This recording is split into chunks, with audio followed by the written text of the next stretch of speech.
Buenas noches y gracias por estar en esta charla diferente desde Inglaterra para el mundo y en especial para mi querido Chile. Una mención especial a toda la gente de la octava región que hoy día nos va a estar viendo desde dos canales muy grandes, muy importantes, Amigos Penquistas y Concevisión, que también están transmitiendo este programa. Te aseguro que cuando hablo de depresión, de soledad, de angustia, de miedo, de dolor, cuando hablo de rabia, no hablo porque lo escuché en algún sitio, por buena suerte o por desgracia, sé lo que estoy diciendo, porque todo eso y más lo he padecido en mi propia carne. No apoyo a los que sufren solamente por mi trabajo psicoterapéutico o por solidaridad, sino también por compañerismo, porque pertenecemos a la misma familia, al mismo grupo. Sé por experiencia lo que es sentirse abandonado en una ciudad de miles y millones de habitantes. Esta noche nos acompaña para este tremendo tema Rodrigo Paz, médico psiquiatra, especialista en neurociencia. Rodrigo, buenas noches, bienvenido. Hola, buenas noches. Rodrigo Para Paz, Inglaterra y sobre todo para nuestros compatriotas en la octava región que nos estarán viendo algunos por lo menos. tú tienes una característica muy particular y quiero compartirla con la audiencia. Tú hiciste estudios en bioética, eso es muy importante. Y adicionalmente, psiquiatría forense. Tú trataste al Cizarro, no sé si ustedes se recuerdan al niño que tenía problemas conductuales y había cometido algunos delitos.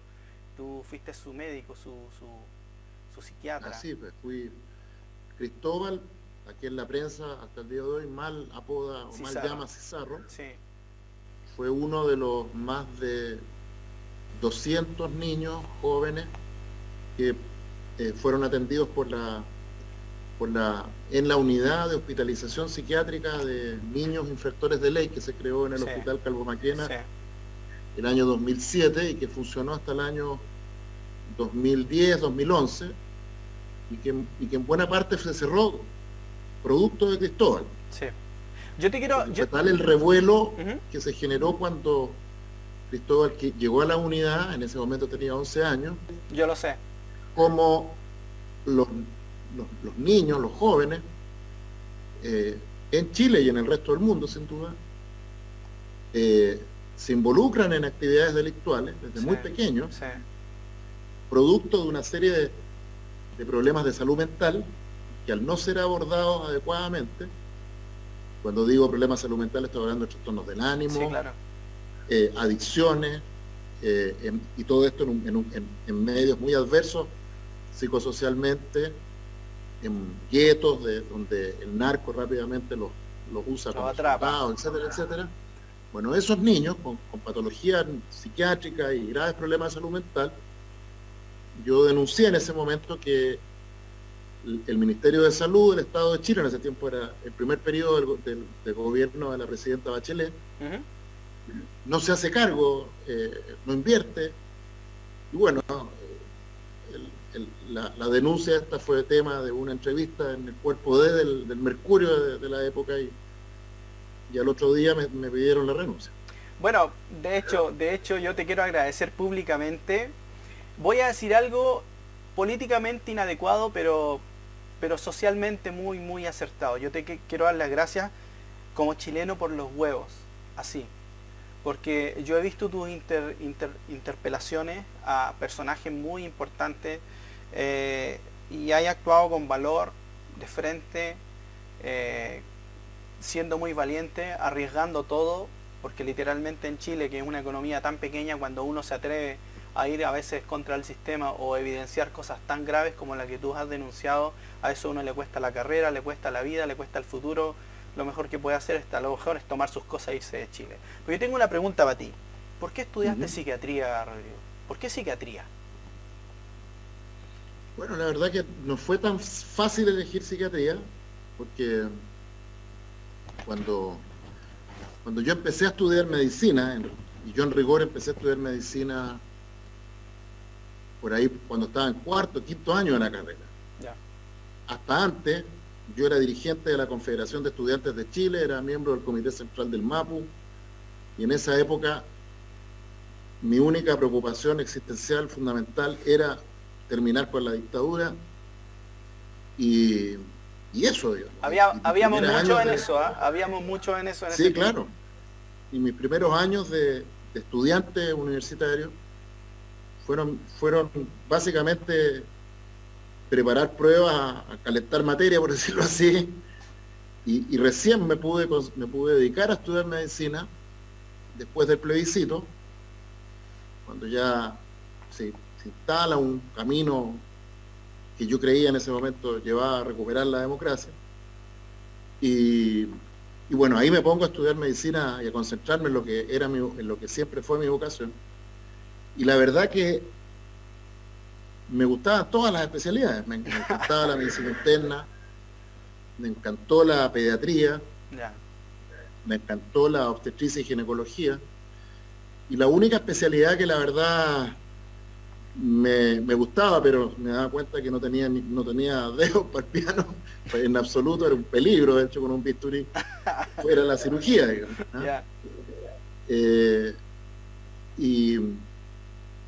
Y en ese contexto no fue fácil decidirme por qué especialidad, pero me pareció, y creo que no me equivoqué, que la psiquiatría, tal como yo la entendía, como parte de la medicina, era un espacio donde podía hacer mucha pediatría, mucha puericultura, mucho trabajo con madres embarazadas y mucha medicina interna, ¿ya? Porque hoy día la psiquiatría del siglo XXI, como digo yo, la psiquiatría moderna, que es una psiquiatría basada en neurociencia, sí, es una psiquiatría que requiere mucho conocimiento, mucha neurobiología, una medicina que tiene mucho cuerpo, ¿ya?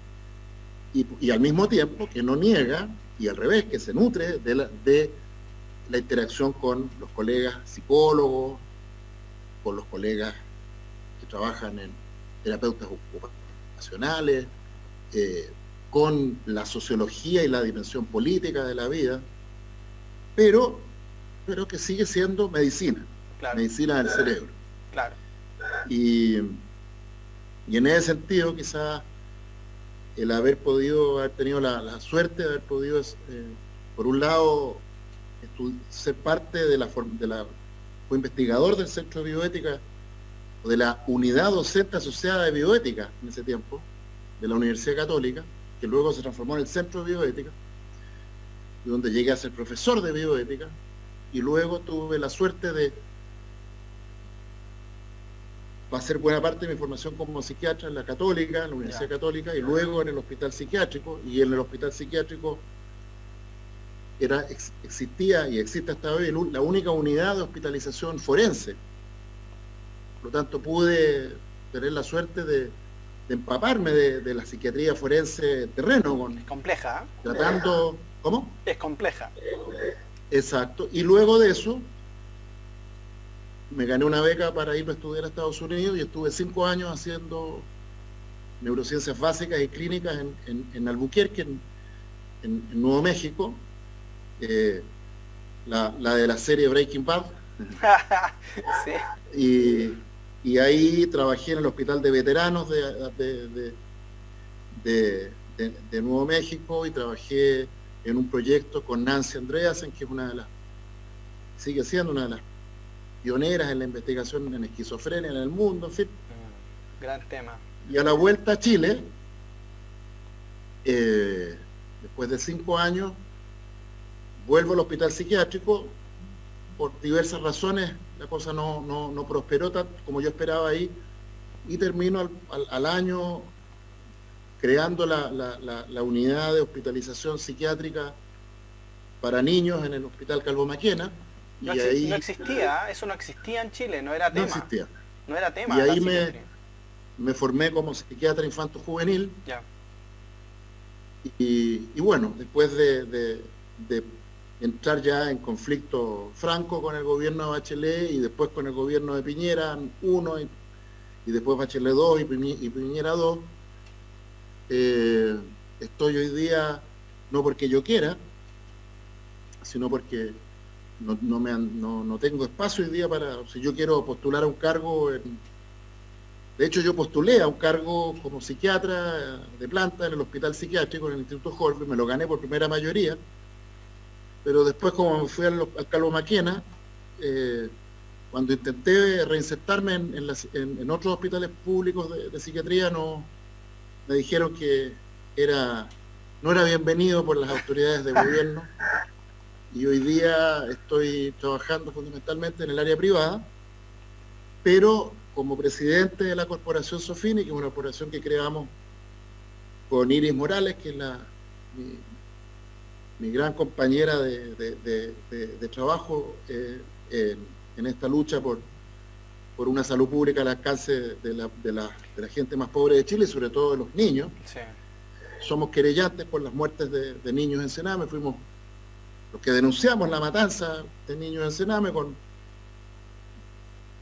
cuando nos tomamos Sename en el gobierno de Sebastián Piñera, Piñera la UNICEF Chile en el gobierno de la presidenta Bachelet, en fin, en eso estamos. Y hoy día, a propósito de esta pandemia brutal que ha hecho de Chile uno de los lugares más devastados por esta pandemia en el mundo. De hecho, hoy día somos el país con la tasa de mortalidad, el número de muertes por millón de habitantes más alta del mundo. Sí, claro. De hecho, incluso entiendo que estamos por sobre Inglaterra. Sí, claro. Hace rato que nos pasaron. En tasa de muertos por millón de habitantes. Esa normalización, Rodrigo, esa normalización a mí me complica. La normalización de los muertos, como cuando yo me paro delante de una televisión y empiezo a hablar como si fuera la Teletón. Así como que llevamos tanto recuperado, llevamos tanto... O sea, yo a veces pienso, digo, bueno, que en realidad el subsecretario Zúñiga es ingeniero, entonces, ¿qué está haciendo un ingeniero a cargo de redes asistenciales? O sea, obviamente va a ver la cosa como un inventario, ¿no? Es como que él está bien para trabajar en un supermercado contando cajas, pero estas son familias que se rompen, familias que se destruyen completamente. Entonces, de acuerdo a eso... ¿Sí? Sí, no, de acuerdo... Eso que tú dices, Iris Morales, la psicóloga con la que trabajo, que ella es la directora de la Corporación Sofini y yo el presidente, me decía hace unos días atrás que a ella le llama mucho la atención que no se ha hecho ningún reportaje en la televisión abierta sobre los muertos. ¿Ya? O sea, si tú recorres los matinales, todos los mañanas, los reportajes de los medios de prensa, los reportajes de la prensa llamada no oficialista o pseudo no oficialista o pseudo izquierda, como digo yo, de Clínica, el Desconcierto, ¿ya? Y otros medios, yo te invito a que busques algún reportaje sobre muertos. ¿Quiénes son esos muertos? No hay. Y no hay nada. No. Y yo creo que la prensa, en su conjunto, la prensa chilena, por lo menos, no le ha puesto carne a eso. Y yo creo que ahí hay una decisión política, comunicacional. Y económica. Yo creo que las élites, y yo hace mucho tiempo que me he ido convenciendo que las élites, sea que se disfracen de izquierda, de derecha, de centro, de lo que sea, de ultra izquierda, con esto digo desde la UDI hasta el Frente Amplio, son todas caras de las mismas élites. Sí, claro. Y finalmente, la prensa que vehicula el discurso oficial, ya sea que, insisto, que se disfrace de izquierda como de Clínica, el Desconcierto, o de derecha como La Tercera, el Mercurio, lo que ustedes quieran, fíjense que en eso toda la prensa es unánime en que no le dan puesto nombre a esos muertos. No he visto un solo reportaje entrevistando y hablando sobre cómo han muerto esas personas, quiénes eran. Y yo creo que va en la línea de lo que tú dices, de que sea un dato anónimo, que decir hay 10.000 muertos, o decir hay 8.000 o 7.000, a la gente no le diga nada.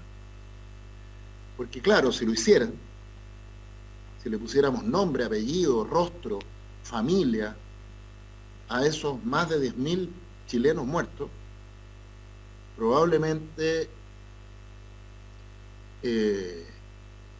la disposición de la gente hoy día sería bien distinta a la que hoy día es. Yo creo que hoy día buena parte del país se encuentra, yo creo que en un estado un poco zombie, digamos. Anestesiado.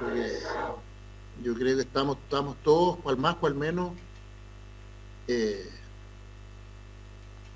viviendo y ocupándonos de nuestro cotidiano más inmediato, porque claro, tomarle el peso a esto que estamos viviendo tampoco es fácil. No. ¿Ya? Hoy día yo veía en una entrevista que dio Mario Kreuzberger, don Francisco, ¿ya? Personaje con el cual no tengo grandes simpatías por muchas razones, pero que en algunas cosas me parece que es un tipo interesante, digamos. Y él decía que a él le parecía que esto que estamos viviendo, él jamás imaginó que podíamos vivir algo así. Y yo creo que con eso él dice algo muy importante, que si uno realmente se sentara a pensar lo que estamos viviendo, o sea, yo invito a ti, a mí mismo, a la gente que nos escucha ahora, a que piense por un momento que desde hace unos meses estamos viviendo en un mundo, en un país, en un Chile, en una Inglaterra, en el caso tuyo, donde la gente muere por cientos, primero por decenas, después por cientos, después por miles, donde tenemos a la economía absolutamente paralizada en todo el mundo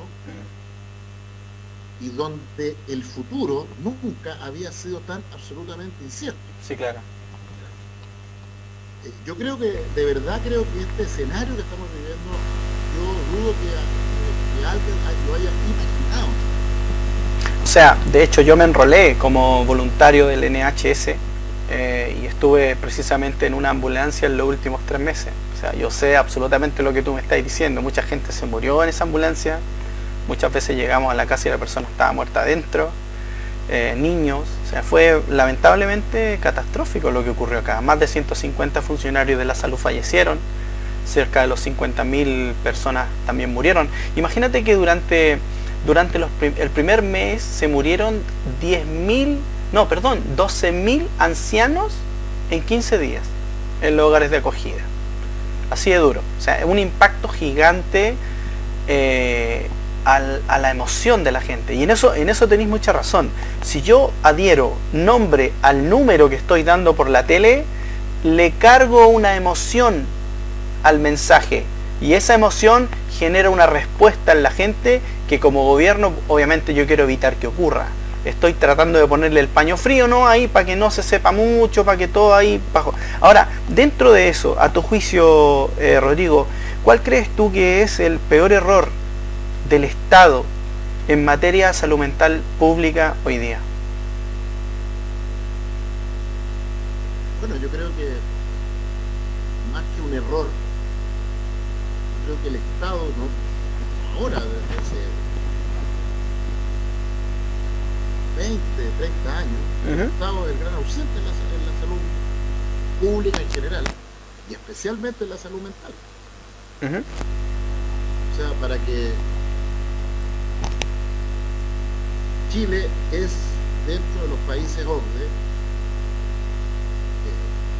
seguidito por México, somos los 2 países que menos invierten recursos públicos en salud. No recuerdo bien los datos, pero así que puedo equivocarme, pero si mal no recuerdo, la estadística era más o menos la siguiente. El promedio de inversión pública de la OCDE de todos los países era del 8% del PIB, ¿ya? Iba en inversión de salud. ¿Salud mental? ¿O salud? No, salud en general. Ok. Salud. La torta de la salud. Salud pública. Perfecto.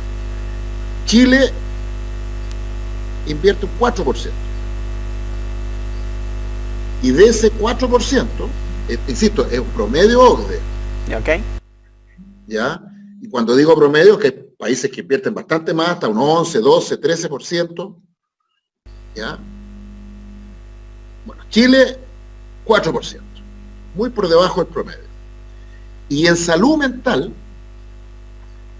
de la torta, de esa pequeña torta del 4% del PIB, entiendo que Chile está invirtiendo un 2 a 3% de todo el presupuesto de salud va a salud mental. Y eso, que es un número, yo lo viví en mi carrera, como cuando yo era becado de psiquiatría en el Departamento de Psiquiatría de la Católica, y después becado de psiquiatría en el Hospital Psiquiátrico, yo vi la tremenda diferencia entre los recursos que habían disponibles en psiquiatría en el Hospital Clínico de la Católica, que en ese tiempo incluso era un departamento chiquitito, el Departamento de Psiquiatría de la Católica, hoy día un tremendo departamento. Bueno, y en el Hospital Psiquiátrico, la miseria. Y yo fui testigo de cómo los gobiernos de la concertación de ese tiempo y después de la Alianza por Chile con Piñera, fueron minando y achicando la precaria inversión en salud pública mental que había en Chile, al punto que hoy día tenés que jugar el loto para ganarte para poder tener una cama si tienes un paciente con problemas graves de salud mental que requiere internación en el Instituto Horvitz o en el Hospital Salvador, o el Hospital Barros Luco. ¿Cuánto más vino a agravar, según tú, el COVID al estado clínico de los pacientes psiquiátricos? ¿Cuánto más? Si ya era bueno, malo. Yo creo que eso es algo que no se ha medido. Sabemos que cualquier virus que se transmite por contagio directo se va a diezmar lugares donde hay hacinamiento. Claro. Tú ya mencionabas cómo en Inglaterra y en España y en Italia y también ahora en Chile. En Chile sabemos que por lo menos el 30-40% de los muertos han muerto en hogares de ancianos. En España creo que fue el 80%. En Italia el 70%. Bueno, sabemos también que este virus está diezmando, por lo menos produciendo enfermedad en las cárceles. No sabemos qué está pasando en los hospitales psiquiátricos, en los pocos que quedan.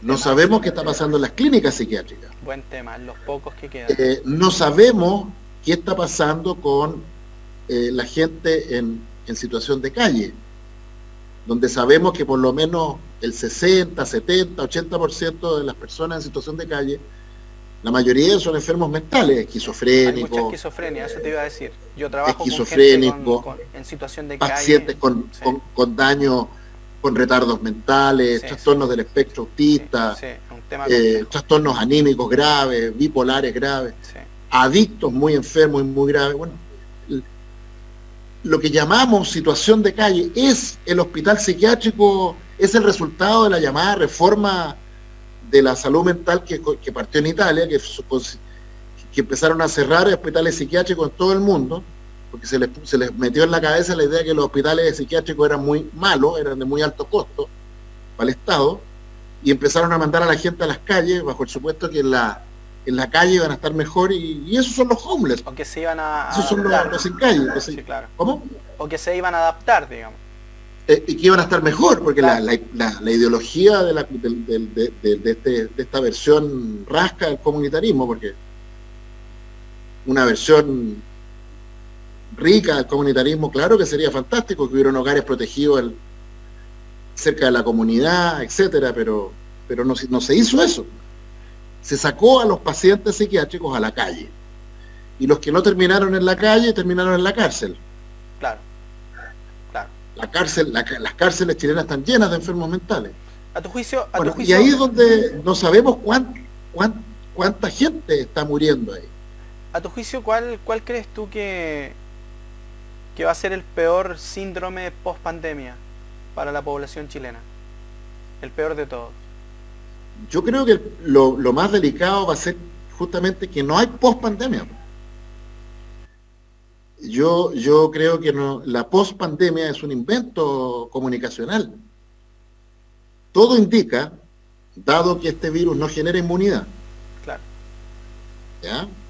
Ya hay por lo menos 2 estudios muy serios que muestran que en contagiados asintomáticos, que son la mayoría de los contagiados, no nos olvidemos que el 40-50% de las personas que se contagian de SARS-CoV-2 no desarrollan ni un síntoma, son asintomáticos. Bueno, en esa población, que es la mayoría de los pacientes contagiados SARS-CoV-2 sin síntomas, la mayoría de esas personas no desarrollan ni una respuesta inmune. Ni una, cero. O los que desarrollan una respuesta inmune les dura una semana, máximo 3 meses. Claro. ¿Ya? Por lo tanto, esa es la razón por la cual en Suecia, en Chile, la prevalencia, en España ahora, la prevalencia de anticuerpos contra el SARS-CoV-2 es tan baja. Es baja porque este es un virus que, por razones que nadie sabe muy bien, no genera respuesta inmune. Entonces, si tenemos un virus que en forma natural no genera respuesta inmune, yo te pregunto a ti y a los expertos infectólogos, epidemiólogos, virólogos, ¿qué razón hay para pensar que una vacuna artificial va a generar una inmunidad mejor o más efectiva que la que genera el virus en forma natural? Yo no veo... Tal vez la razón sea económica y no médica. Bueno, exacto. Yo creo que la historia de la vacuna es más bien un negociado, es más bien un voladero de luces. Ojalá me equivoque, pero yo creo que no vamos a tener vacuna. Y por otro lado, ya sabemos que como hay reinfección, vamos a tener una pandemia que va a durar años. Años de años de años. Sí. Y esto que digo yo, además, no lo digo yo como psiquiatra, postdoctorado en neurociencia, etcétera, lo dicen los expertos de la Universidad de Harvard que publicaron un paper en la revista Science 3 meses atrás, donde dicen con todas sus letras que en el mejor de los escenarios la pandemia va a durar 2 años. Así es, lo leí. Y en el escenario más probable 4 hasta 5 años. Por lo tanto, ¿cuál pospandemia? No hay pospandemia. Oye, por lo tanto, ¿cuál va a ser el impacto que va a tener eso para la salud mental de todos? Bueno, yo creo que va a ser devastador. Porque yo me imagino, y ya uno lo empieza a ver, un escenario donde vamos a tener años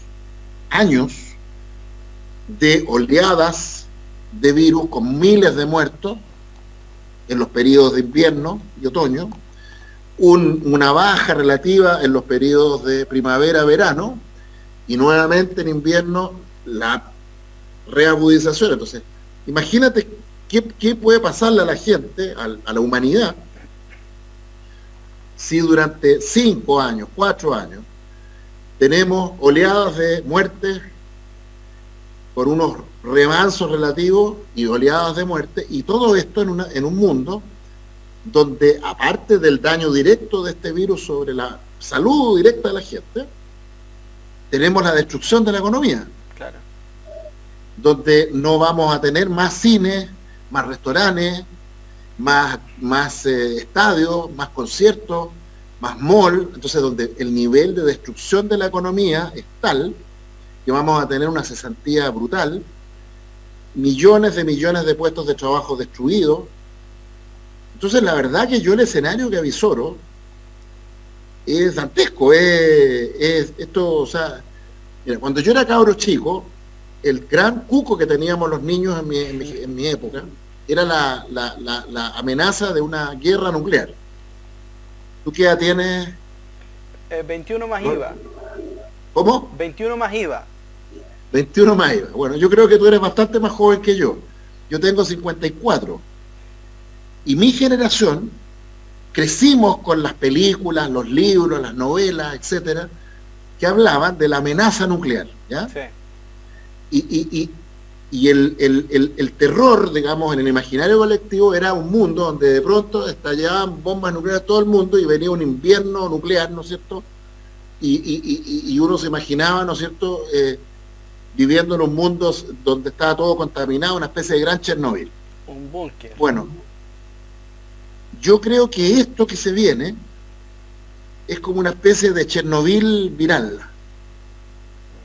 Un Chernobyl donde tenemos un virus matando y matando gente, donde hay cesantía, donde hay hambre, donde hay incendios, saqueos, porque la gente, el Estado no responde, no se hace cargo, entonces se generan, en fin, una especie de apocalipsis zombie, así bien brutal, digamos. Y si la mitad de lo que yo imagino, y yo créeme que quisiera estar absolutamente equivocado, ojalá que en unos meses más o un año más, no sé, haya vacuna, se resuelva esto y alguien agarre esto que te estoy diciendo yo, me muestre, doctor Pau, usted era un paranoico, qué sé yo, claro. un hipocondríaco, asustadizo, ¿no es cierto?, que vislumbraba un escenario apocalíptico y la verdad... ¿Cómo? Le tenemos un cupo en el hospital psiquiátrico. Exacto. Y yo, mira, ojalá que así fuera. O sea, si el precio que hubiera que pagar hoy día para que eso no ocurriera fuera que terminara con camisa de fuerza en un hospital psiquiátrico, con gusto lo hago, te lo digo en serio. Porque yo tengo hijos. Sí, claro. Yo ya estoy viejo ya, lo que a mí me pase finalmente, para mí de verdad que no es demasiado relevante, no es que me quiera morir, yo quisiera seguir viviendo, pero finalmente yo ya viví buena parte de mi vida. Pero a mí lo que me resulta más aterrador de todo esto, no es por mí, es por mis hijos, es por los que podrían ser mis nietos más adelante, por los niños. A mí me parece, ojalá Dios quiera que esté equivocado, pero creo que todo indica que el mundo que le estamos entregando, heredando a nuestros hijos y quizás nietos, es un mundo tremendamente sombrío. Sí. Y en ese contexto, claro que la salud mental va a ser muy dañada. Muy dañada. O sea, nos dimos cuenta que los tanques no sirven, po. ¿Cómo? Nos dimos cuenta que los tanques y los aviones en este caso no sirven. Si para voltear una economía y un país basta con un pequeño frasco con virus o con bacterias y sería, digamos. Y con eso ya generamos el caos en una población a un bajo costo. Yo creo que hay mucha gente, entre ellos yo, que creo que esta es una guerra biológica. El punto es cuál sería el objetivo de esto, ¿ya? Claro. Y yo creo, es la única explicación razonable que me doy, es que dado que sin el virus, digámoslo al revés, ¿no? Ya, supongamos que estoy en lo cierto y que el escenario que se nos viene por delante es este escenario bien apocalíptico, ¿no es cierto?, de muertes de miles y miles de personas en todo el mundo y un derrumbe económico global. Pero, ¿qué habría pasado si no hubiéramos tenido este virus? Bueno, lo que se venía a la vuelta de la esquina tampoco era muy alentador, porque quiero recordarle a los espectadores, auditores de este programa, que no tenemos, que así como con el cambio climático, ya la producción de CO2 que va disparada, las temperaturas que se disparan, el agua que, salvo este veranito o este inviernito de San Juan que tuvimos en Chile, o que estamos teniendo en Chile, que nada indica que va a cambiar el hecho de que se está acabando el agua. Sí, claro. Por lo tanto, de aquí a 20 o 30 años más, sin este virus, teníamos otro apocalipsis por delante, que era el mundo entero transformado en un gran desierto, con hambrunas brutales y con un cataclismo ecológico. Oye, y a tu juicio, ¿qué perdona, efecto... déjame, Roberto, déjame para cerrar la idea. Sí. Bueno, ocurre que a propósito de la pandemia COVID-19, por primera vez en los últimos 60 años, hace ya varios meses que la producción de CO2 en el mundo, que estaba disparada desde el año 1960 hasta el 2020, la tasa de CO2 iba así. Sí, sí. Hace 2-3 meses que la producción de CO2 en el mundo viene de caída brutal, por primera vez en 60 años. Entonces uno podría preguntarse si, a lo mejor, quienes instalaron esta pandemia, lo que buscan es primero disminuir la población del mundo para que el agua que quede alcance para algunos por lo menos. Y 2, frenar la producción industrial en todo el mundo, frenar la actividad comercial, etcétera, y la producción de CO2 para que no tengamos cataclismo ecológico. Si eso fuera cierto, si este virus fue creado o se dejó que se expandiera con esa finalidad, bueno, en una de esas, este horror que se nos viene en los próximos años puede que sea también la manera de evitar otro horror mucho mayor, que es un cataclismo ecológico. Sí. Sí. Oye, y yo tengo una apreciación bastante particular, una apreciación mía, digamos. ¿Por qué la psiquiatría chilena no está visiblemente involucrada con temas cívicos sociales, con temas clínicos? ¿Por qué es lo que yo siento? No están muy involucrados con la violencia infanto-juvenil, no están involucrados con la delincuencia, actualmente con la pandemia. O sea, ¿qué nos falta? Hay algo que nos falta ahí. Bueno, lo que yo creo que tiene que ver eso con que las profesiones liberales, médicos, psicólogos, abogados, ingenieros, arquitectos, etcétera, son profesiones al servicio de las élites.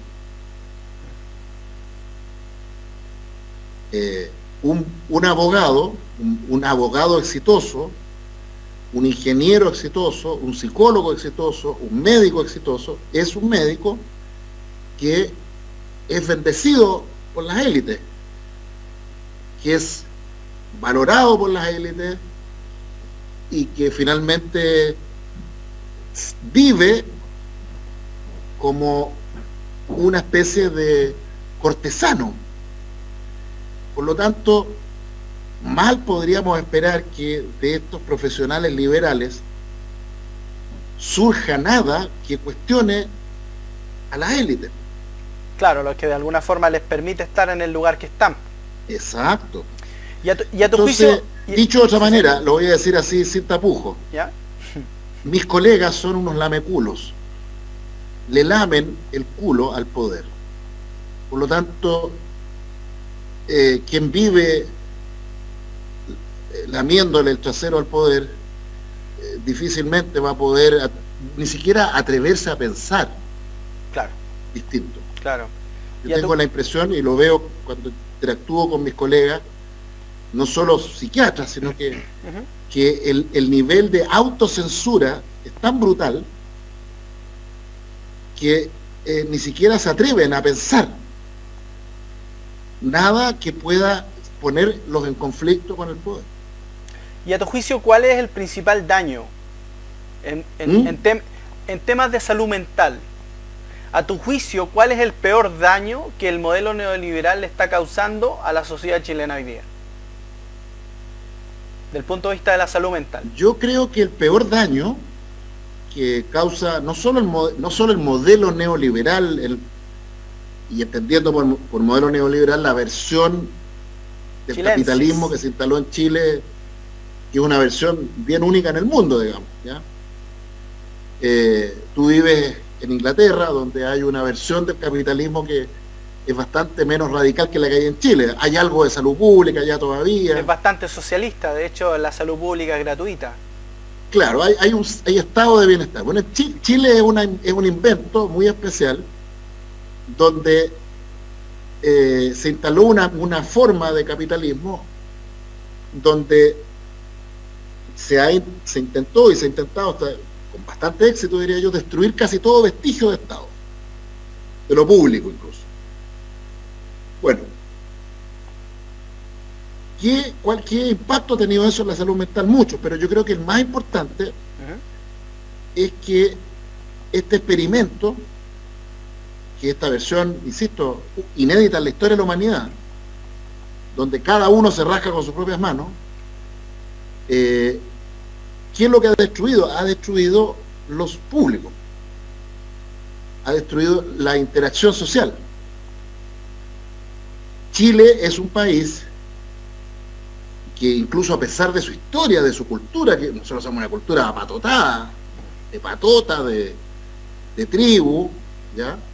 Pero, bueno, este es un país donde los vínculos, los nexos sociales son muy tenues, digamos. Y eso se traduce en cosas con fenómenos sociales muy relevantes, pero también en fenómenos clínicos muy relevantes. Hoy día uno lo ve en los pacientes, el nivel de psicopatía, de trastornos de la personalidad con rasgos antisociales, en sus versiones narcisistas, histéricas, borderline, etcétera, es pero brutal. Hoy día ser antisocial es casi una manera adaptativa de funcionar. Claro. El modelo necesita transformarnos en predadores, digamos, capaces de hacer lo que sea con tal de agarrar lucas, agarrar poder. Y cuando, por ejemplo, tenemos el nivel de corrupción que tenemos en nuestra clase política, en nuestras clases profesionales, bueno, ahí está, pues, esa es la destrucción del tejido social. Entonces, por eso es que yo creo que esta pandemia llega en un momento de la historia de nuestro país, y me atrevo a decir de la historia de la humanidad, donde, no solo en Chile es una forma muy extrema, pero yo creo que en todo el mundo Sí. hay muy poco tejido social. Y eso tiene cosas muy malas, pero tiene por lo menos algunas buenas. Yo me alegro en parte porque yo siempre pienso, bueno, menos mal que los millennials, mis hijos millennials, mis nietos centennials, van a vivir en este mundo que yo imagino, donde van a estar sin contacto real con nadie, todo a través de una pantalla o un computador, probablemente, buena parte. Bueno, por un lado, menos mal que estos cabros son así, pues son asociales, son de poca densidad social, porque si tuviera más densidad social, se enfermaría más, pues. Sí, claro. Yo creo que esta pandemia va a provocar menos enfermedad mental y menos sufrimiento, porque va a afectar a generaciones a una clase de Homo sapiens que casi ya no tiene recuerdos de lo que es la vida social. Y por lo mismo les va a resultar más adaptativo. Claro, claro. Creo que las nuevas generaciones van a poder tolerar el nivel de destrucción que se nos viene mucho mejor de lo que lo vamos a tolerar los más viejos. En ese sentido vuelvo a Mario Kreuzberger, cuando decía hoy día que él jamás imaginó esto, porque claro, entre Mario Kreuzberger y el doctor Rodrigo Paz hay más cercanía, con todos los defectos que sabemos que tiene Kreuzberger en muchos ámbitos, pero finalmente Kreuzberger a su manera es un personaje de un Chile que ya no existe. Claro. Que es un Chile de vínculos. Sí. Aunque sea para utilizarlo, creo yo, en el caso de él. Claro. Yo creo que Kreuzberger es un tipo bastante predador en muchos aspectos, pero incluso en ese escenario es un predador más social, por decirlo así. Claro. Va al abordaje de alguien, siempre. Exacto, exacto. Yo creo que ese Chile, ese mundo que se muere, que se termina de morir con el COVID-19, el que viene después va a ser un mundo que yo me lo imagino tremendamente solitario, autista. Sí. Edgar Allan Poe decía que la ciencia no nos ha enseñado aún si la locura es o no lo más sublime de la inteligencia. ¿Por qué un hombre se vuelve loco, Rodrigo?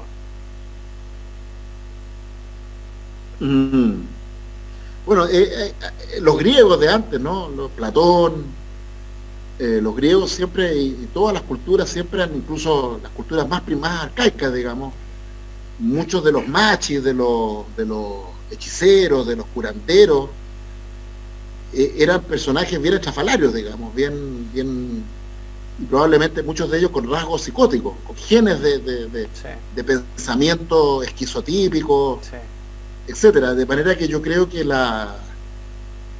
las sociedades más tradicionales, el espacio que había para la divergencia era mucho mayor porque eran sociedades más humanas, que eran capaces de recoger de esa diversidad lo positivo.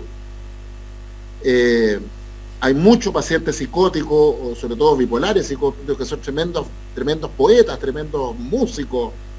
Violeta Parra es un buen ejemplo, por ejemplo, ¿no? Pacientes bipolares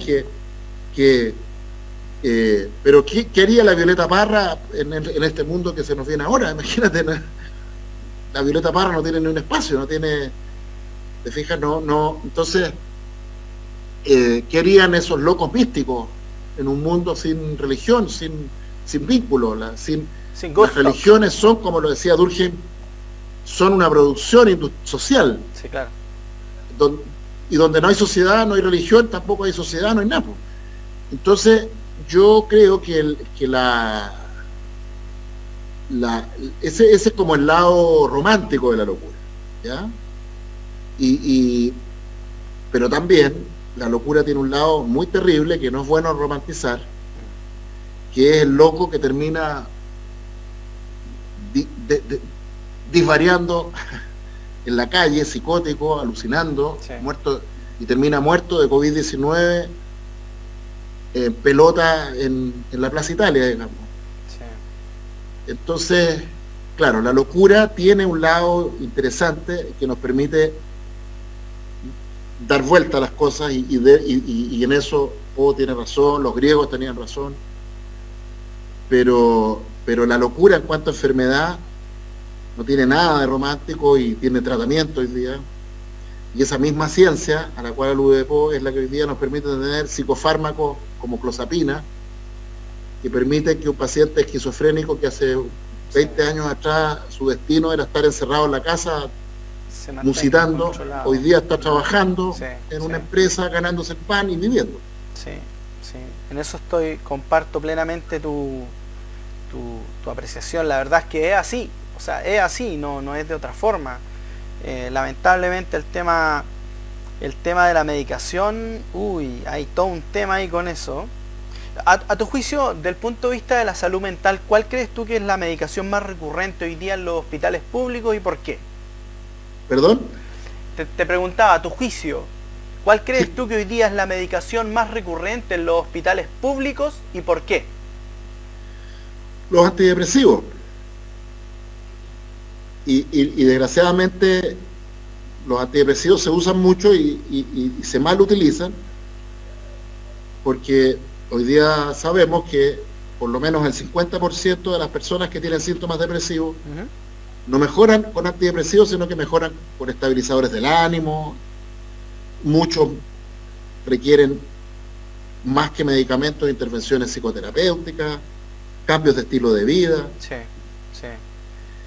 Y claro, hay un grupo pequeño de pacientes en los cuales los antidepresivos son tremendamente eficaces, pero como tenemos una psiquiatría y una salud mental que no solo es pobre en términos de la cantidad de dispositivos que hay, la cantidad de profesionales que hay disponibles, sino que además pobre en términos cualitativos. Hoy día la formación de psiquiatras, de psicoterapeutas, es de lo peor, es muy mala. Es muy mala la formación que tenemos. Y digo que tenemos, ¿ya? Yo hoy día creo que después de años de estudiar y formarme, me considero un muy buen profesional de la salud mental. Pero hace 20 años atrás, Entonces, yo creo que tenemos mala formación en general. Tenemos malas escuelas de psiquiatría, malas escuelas de psicología. Todavía tenemos visiones tremendamente, diría yo, reduccionistas. Tenemos poca integración, ¿eh? Entonces tenemos a psicólogos que todavía son antipsiquiatras y antimedicamentos. Todavía tenemos psiquiatras que no son capaces de trabajar en equipo con psicólogos y con terapeutas ocupacionales, ni hablar de psiquiatras o psicólogos con una mirada más social, que sean capaces de comprender la salud mental como un constructo que no solo pasa por el individuo y su núcleo más cercano, sino que además por la polis, por la ciudad. Ahí me abriste un tema, con eso que acabas de decir, me abriste un tema súper potente.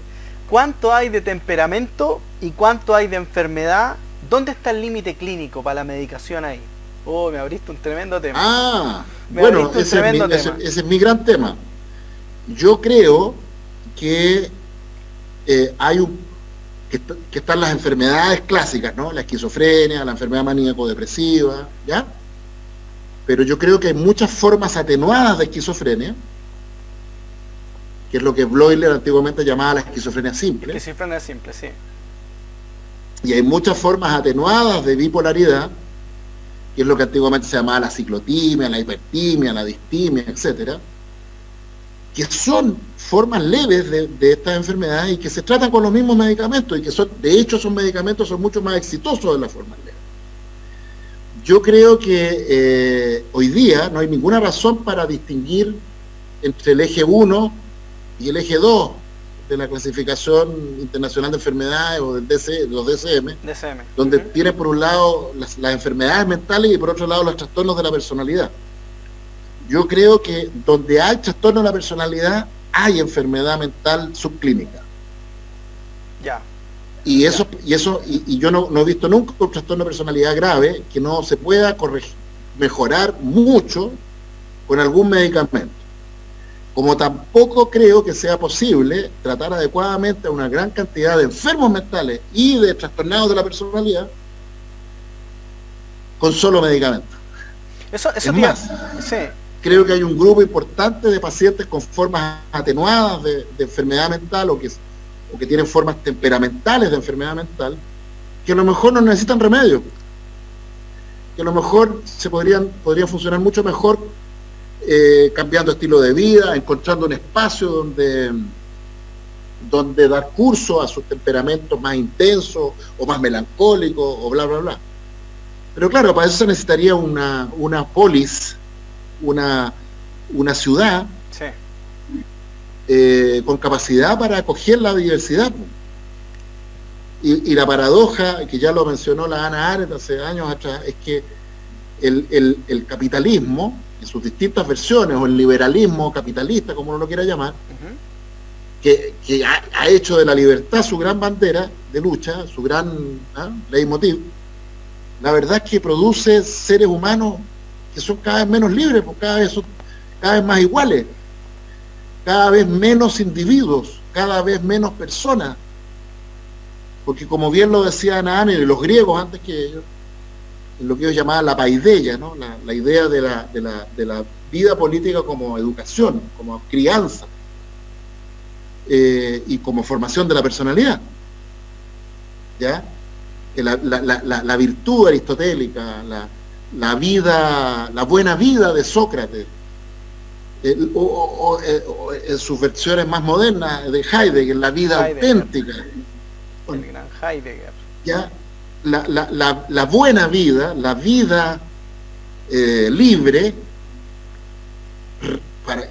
para que pueda ser libre, tiene que ser decidida. Sí, claro. Y para que haya decisión tiene que haber logos, tiene que haber palabras, tiene que haber vida política.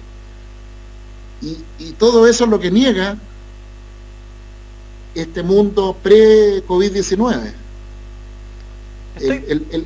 El virus, en cierto sentido, viene a terminar de destruir un mundo enfermo, una humanidad enferma hace mucho tiempo, una humanidad incapaz de producir vida política libre, seres humanos integrales. Sí, estaba llevando tu conversación, estaba precisamente pensando en los niños chilenos. Estaba en este minuto pensando yo en los niños chilenos. Y estaba pensando específicamente en el metilfenidato. ¿A tu juicio crees que hay hoy día un sobreuso de la medicación por parte de los psiquiatras en los niños chilenos? Por supuesto. No solo psiquiatras, neurólogos. De hecho, los grandes los que más prescriben metilfenidato no somos los psiquiatras, son los neurólogos. Metilfenidato es Ritalin, para la gente que sí. no... Bueno, tiene varios Ritalin, nombres. O Nevapul, o sí. Concerta, hay varios nombres. El Ritalin es el que más conoce la gente. Claro, el Ritalin es como el símbolo de un medicamento que tiene la virtud, la gracia, de que la mayoría de los niños que son medio acelerados, impulsivos, inquietos, qué sé yo, el remedio les baja las revoluciones, los sosiega. ¿Ya? Y por lo mismo, por su eficacia, los psiquiatras, los neurólogos, y yo me incluyo ahí, durante mucho tiempo los sobreusamos. ¿Ya?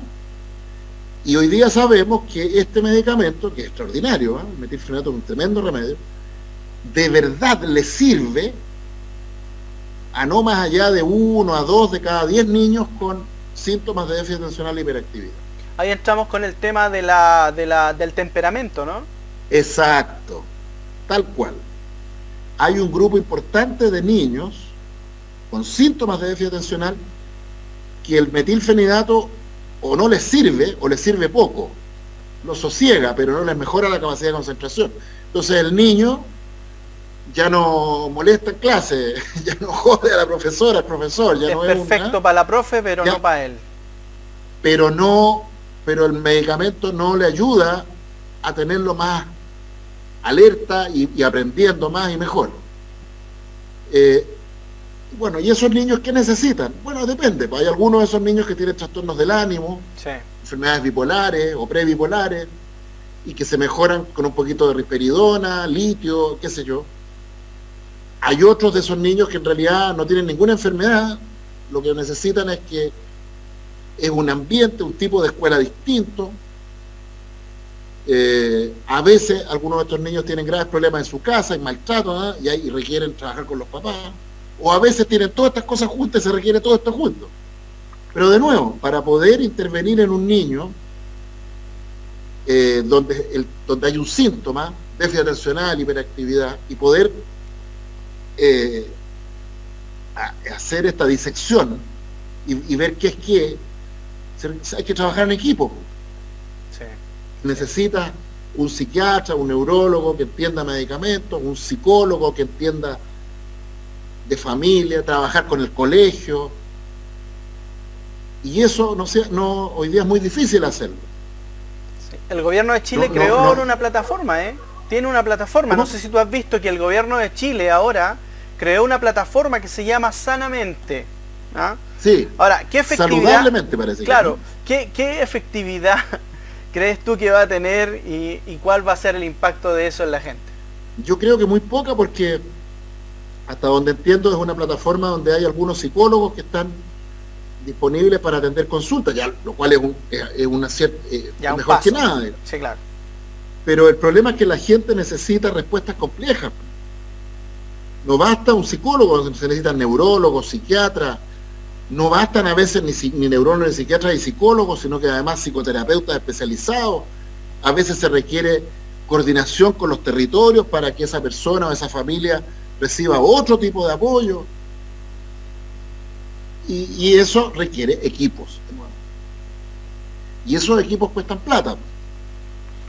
Porque contratar a estudiantes de psicología recién egresados, que ahora van a estar muchos cesantes porque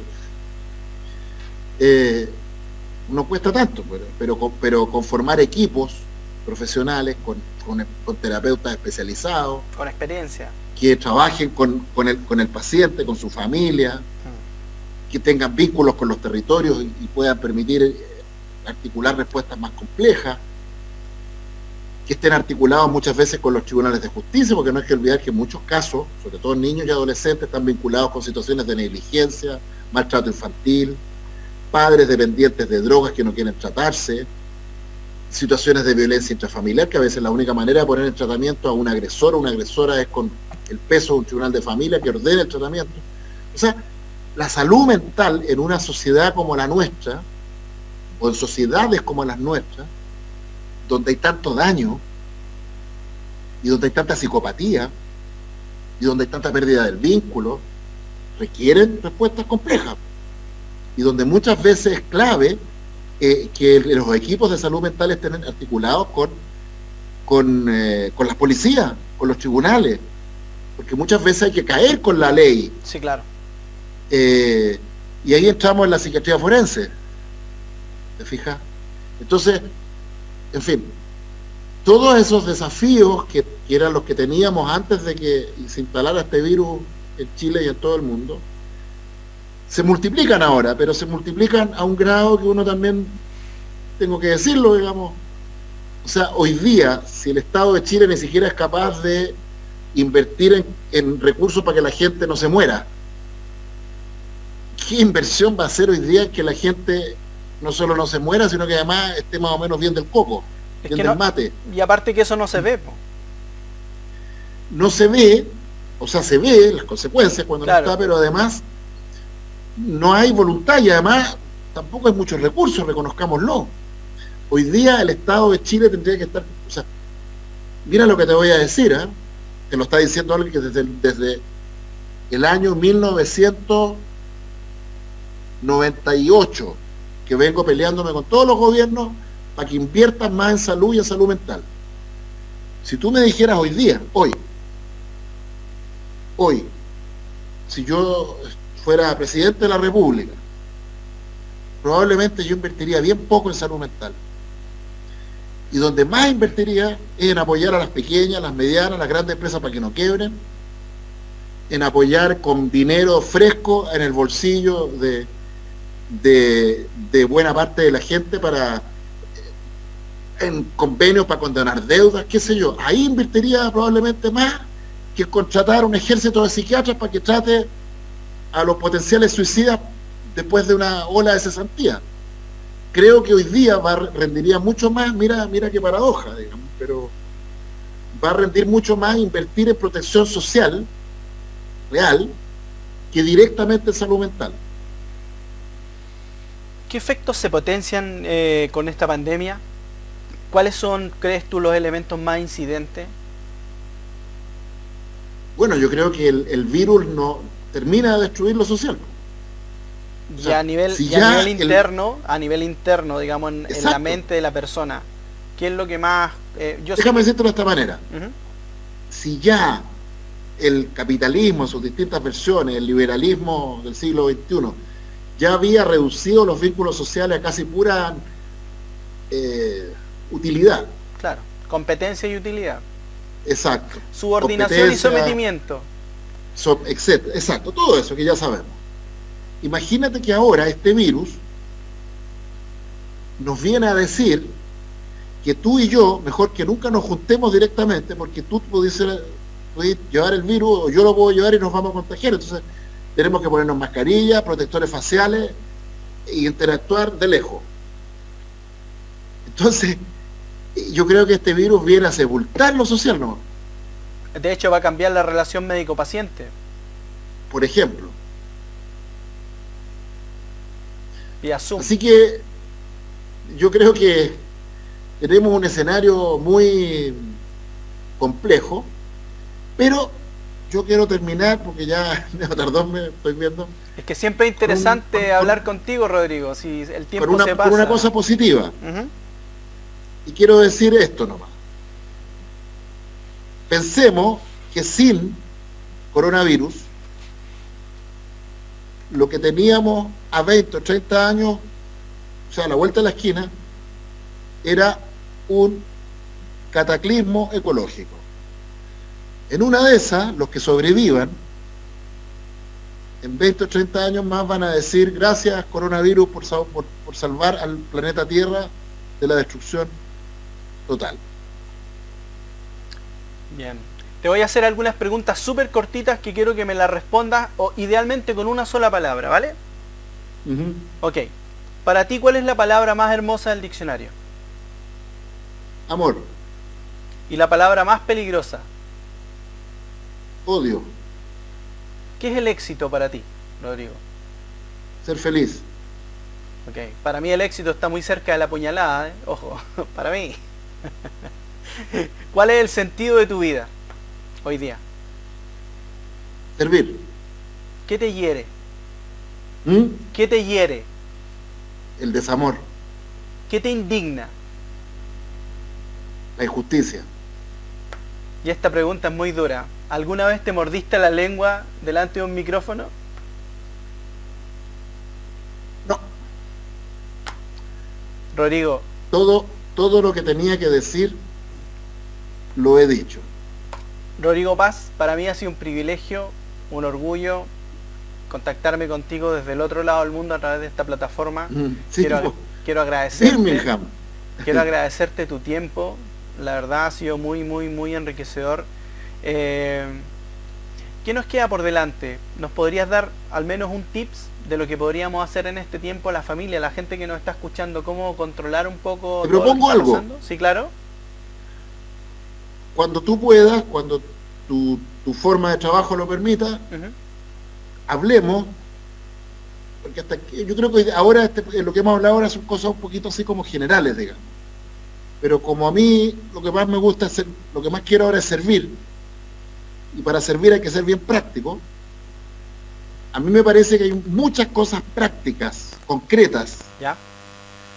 que yo he ido descubriendo en el último tiempo, que me gustaría compartir con la gente en términos de cosas que hacer para no contagiarse, cosas que hacer en caso de estar enfermo y que puedan evitar agravarse, cosas que hacer en caso de que esté cesante y no tenga que comer, en fin, me gustaría que pudiéramos hablar de cosas prácticas, algunas que se me han ocurrido, que he aprendido, qué sé yo, que he visto, que he leído, bla, bla, bla, y que le puedan servir a la gente para enfrentar este escenario medio complicadito que se nos viene en los próximos años.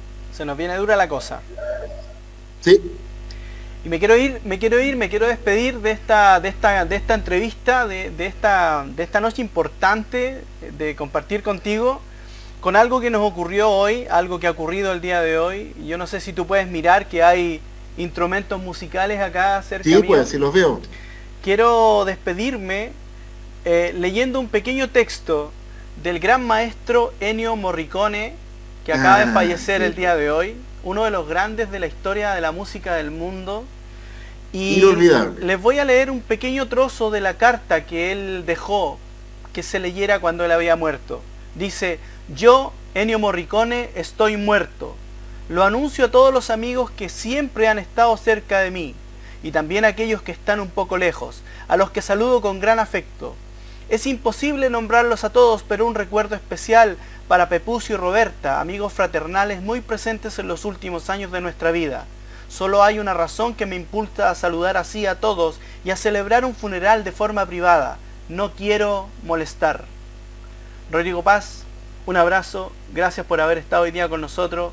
Te deseamos lo mejor. No, gracias a ti. Quiero pegarme de lo que dijo Morricone. ¿Ya? Vuelve a leer eso y ves cómo esa carta destila vínculo, necesidad de estar vinculado hasta el último momento antes de dejar esta tierra. Esa es la generación en la que yo me formé. Rodrigo Paz, muchas gracias por haber venido. Gracias. Chao. Chao. Gracias, amigos. Nos vemos la próxima semana.